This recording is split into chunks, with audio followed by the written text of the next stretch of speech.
አንድ ሰው ከተሳሳተ ኃጢአት ከሰራ ወይም ደግሞ ከወደቀ በኋላ እንደገና አዲስ ጅማሬ ነው። አዳምጡኝ፣ አዲስ ጅማሬ። እግዚአብሔር በህይወታችን እንዲሆን የሚፈልገው ነገር አለ፣ ያስቀመጠልን ወይንም የሰጠን ፐርፐዝ አለ።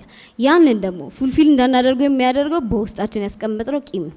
እስኪ ከዚህ ውስጥ በየቀኑ የእግዚአብሔርን ምሕረት ያልቀመሰ ሰው አለ?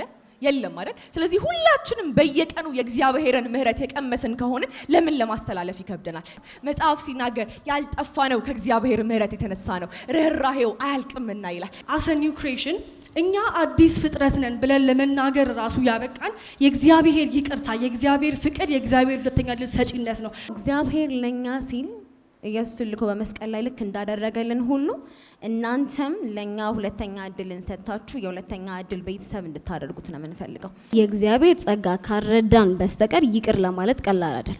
ምንም ነገር አትፍተን ሊሆን ይችላል። የምታስተካክሉን እኮ እናንተ ናችሁ። በእናንተ እጅ የተሰጠ ነው። አዎ እግዚአብሔር እቺ ልጅ ሞልድ ማድረግ ትችላለች፣ ይሄን ልጅ ሞልድ ማድረግ ይችላል ይሄ ሰው ብሎ ስላመነባችሁ ነው የሰጠው አይደለ? እኛ ሁላችን በመጋረጃ በማይከደን ፊት የጌታን ክብር እንደ መስታወት እያብለጨለጭን መንፈስ ከሚሆን ጌታ እንደሚደረግ ያን መልክ እንመስል ዘንድ ከክብር ወደ ክብር እንለወጣለን ይላል። ስለዚህ የትኛውን መልክ ነው የምንመስለው?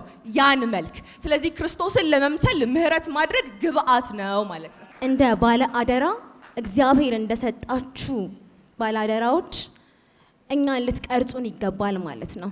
ልጆቻችሁ ክርስቶስን በእናንተ ውስጥ ነው የሚያዩት። ከእናንተ ውጪ ሄደን ማንንም አናይም። ስለዚህ ያልጠፋ ነው ከሱ ምሕረት የተነሳ ከሆነ ሌሎችም እንዳይጠፉ ደግሞ የምንስበው በሱ ምሕረት ነው ማለት ነው።